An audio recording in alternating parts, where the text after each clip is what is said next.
ইরাকের কুফা শহরে সাধারণ পরিবারের ছেলে মোহাম্মদ সুফিয়ান ইবনে সাইদ আশ শাউরি রহমতুল্লাহ আলাইহি, যাকে সুফিয়ান শাউরি রহমতুল্লাহ আলাইহি পৃথিবী চেনে। ছোটবেলায় সুফিয়ানকে মক্তব্যে পাঠানোর সময় মা বললেন, পুত্র, একটা কথা মনে রেখো, যখন হাদিস শিখবে নিজেকে জিজ্ঞাসা করবে, এই হাদিসকে আমার জীবনে প্রতিফলিত করতে পেরেছি? যদি না পারো তাহলে নতুন হাদিস শেখার আগে আগেরটা আমল করো। ইলম কেবল বুকে জমা রাখার জন্য না, ইলম হলো জীবন বদলানোর জন্য। সাহাবীদের সান্নিধ্য পাওয়া তাবেঈদের কাছে পড়েছেন। ইমাম আবু হানিফা রহমতুল্লাহ আলাইহি ও ইমাম মালিক রহমতুল্লাহ আলাইহির সমসাময়িক ছিলেন। এক সময় গোটা কুফা শহর যখন বলতে লাগলো ইলমে সুফিয়ানের মতো কেউ নেই, ঠিক এই সময় তিনি পালিয়ে গেলেন। কারণ খ্যাতি যত বাড়লো মানুষ তত বেশি তার দিকে ঝুঁকতে লাগলো। সুফিয়ান শাউরি রহমতুল্লাহ আলাইহি তত বেশি অস্থির হয়ে পড়লেন।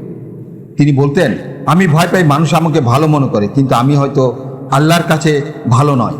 এই দুইয়ের ফারাকটাই আমার ঘুম কেড়ে নেয়। সুফিয়ান শাউরি রহমতুল্লাহ আলাইহি জীবনে বড় একটা অংশ মানুষের প্রশংসা হতে নিজেকে আড়াল করার জন্য এক শহর থেকে আরেক শহরে পালিয়ে বেরিয়েছে। একবার আব্বাসী খলিফা আল মনসুর ওনাকে ডেকে বললেন, আমি চাই আপনি কুফার প্রধান কাজীর পদ গ্রহণ করুন। সুফিয়ান শাউরি রহমতুল্লাহ আলাইহি বললেন, আপনার দরবারে যারা সত্য বলে আপনি তাদের দূরে রাখেন, যারা মিথ্যা বলে আপনি তাদের কাছে রাখেন।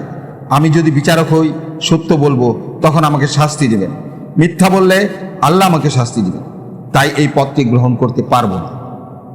খলিফা নিরুত্তর হয়ে গেলেন। সুফিয়ান দরবার থেকে বেরিয়ে চলে গেলেন। সে রাতেই কুফা ছেড়ে পালিয়ে গেলেন। তিনি প্রচুর কান্নাকাটি করতেন। এক ছাত্র বলল, হে সাহেব, আপনি কি বড় কোনো গুনাহ করেছেন যে এত কাঁদেন?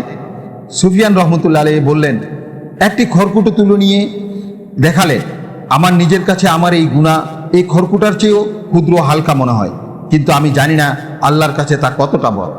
ছোট গুনাহ যখন বান্দা তুচ্ছ মনে করে তখন সেটাই সবচেয়ে বড় বিপদ।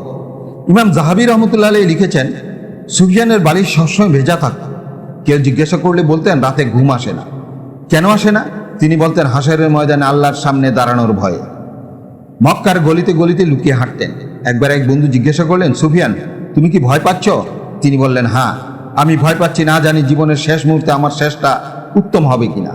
মক্কার সেই দিনগুলিতে তিনি বেশিরভাগ সময় কাটাতেন মসজিদুল হারামে কাবার দিকে তাকিয়ে তাকিয়ে কান্না করতেন আর আল্লাহর কাছে ক্ষমা চাইতেন।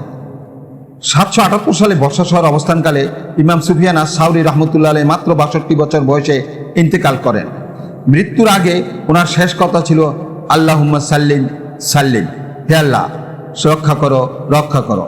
ইমাম জাহাবি শিয়ারু আলামিন নুবালায় লিখেছেন, সুফিয়ান আশ শাউরি ছিলেন তার যুগের আমিরুল মুমিনিন ফিল হাদিস, হাদিসের জগতের মুমিন বা নেতা।